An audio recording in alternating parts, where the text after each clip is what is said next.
एक गाडी, संपूर्ण कुटुंब आणि आमच्या पूर्वजांच्या गावाकडचा हा प्रवास. पुढे बसलेले सगळेजण गप्पांमध्ये दंग आहेत आणि मी मागे बसून पाहत असलेला हा रस्ता जो लवकरच कायमचा बदलणार आहे. प्रवास पुढे सरकला आणि आम्ही पोंभुर्ण्यात पोचलो.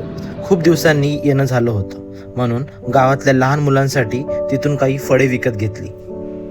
मी जेव्हा गावी येतो तेव्हा या नदीची एक झलक पाहण्यासाठी मी नेहमी उत्सुक असतो. हा आनंद खरोखरच वेगळा आहे. या नदीशी लहानपणाच्या कितीतरी आठवणी जोडलेल्या आहेत. शेवटी आम्ही गावात पोहोचलो. माती बदलली तरी इथली माया बदलली नव्हती. पारंपरिक पद्धतीने पाणी देऊन आमचं अगदी मनापासून स्वागत करण्यात आलं. पण या स्वागतामागे एक मोठी चिंताही होती.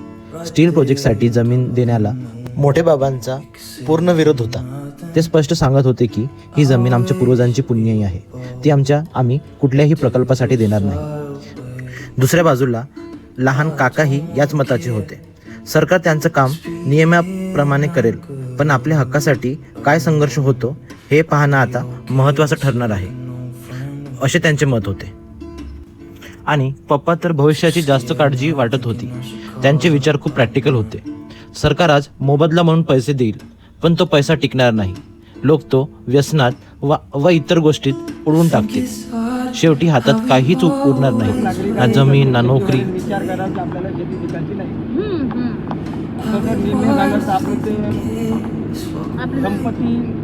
आपली शेती आपलं अस्तित्व टिकून राहील. नाहीतर हे पैसे आपल्याला किती सरकार कोटी दिले तरी पुरणार नाही. ते एका 8 दिवस पूर्वी लोक दारू पण मरून जातील. जमिनीवर शासनाचा अधिकार नाही, कोणाचाही नाही. पण मी एकटा बोलून होऊ शकत नाही. सर्वांनी जर ज्या शेतकऱ्यांची शेती केली आहे त्यांनी सामूहिक जर लढा, त्यांना जर कंपनी खोलायची असेल तर बाकीच्या शासनाची फळीत जमीन असेल त्या ठिकाणी खोलावा. त्यांचा प्रश्न नाही, पण आमच्या जमिनी देऊ शकत नाही. आता आमचा प्रवास सुरू झाला आहे आमच्या मूळ गावाकडे, चामोर्शी तालुक्यातील दोटकुली गावाकडे. हेच ते गाव ज्याच्या भव्य स्टील प्रकल्पासाठी सरकारकडून नोटीस आली आहे. आणि हीच ती आमची जमीन. सामोरून वाहत आहे ती अथांग वेनगंगा नदी.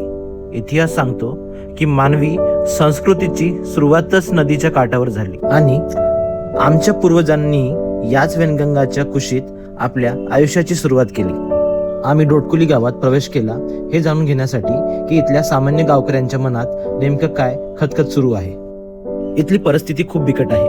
ही अत्यंत साधी गरीब माणसं आहेत ज्यांचं संपूर्ण आयुष्य घरदार आणि पोटाची खळगी फक्त आणि फक्त या शेतीवर, या मातीवर अवलंबून आहे. इथे असणारे वृद्ध असोत, कष्टकरी महिला असोत की तरुण पिढी, कोणाचीच आपली जमीन या स्टील प्रकल्पासाठी देण्याची अजिबात इच्छा नाही. जमीन द्यायचं काहीच नाही, पण जमीन दिल्या मग खायचं काय तर? गरीब लोक काय करणार आहे? मोठे माणसं पैसा झटत आहे. पैशाची मोठी हाऊस सापडली त्या लोकांना. गरीब माणसाचा पोट भरते का? मिळाला आता काय काळजी, आता ते मालकाला माहिती. लोकांशी बोलतानाच माझं लक्ष तिथे पिंजऱ्यात अडकलेल्या एका पोपटावर गेलं आणि क्षणभरात धक्क झालो.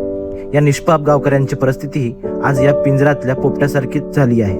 हक्काचा आबाळ आणि स्वातंत्र्य हिरावून घेऊन सोन्याचा पिंजऱ्यात जरी ठेवलं तरी पक्षाला मिळणारा आनंद कधीच खरा नसतो.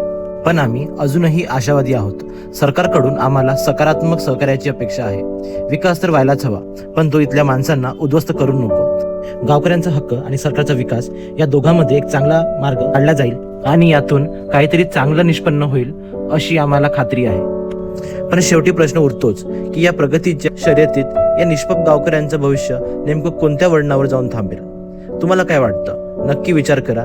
या संघर्षाची पुढची कहाणी पाहूया पुढच्या भागात. तोपर्यंत आपली माती, आपला निसर्ग आणि आपल्या माणसांचा सन्मान राखूया. सेवा जोहार.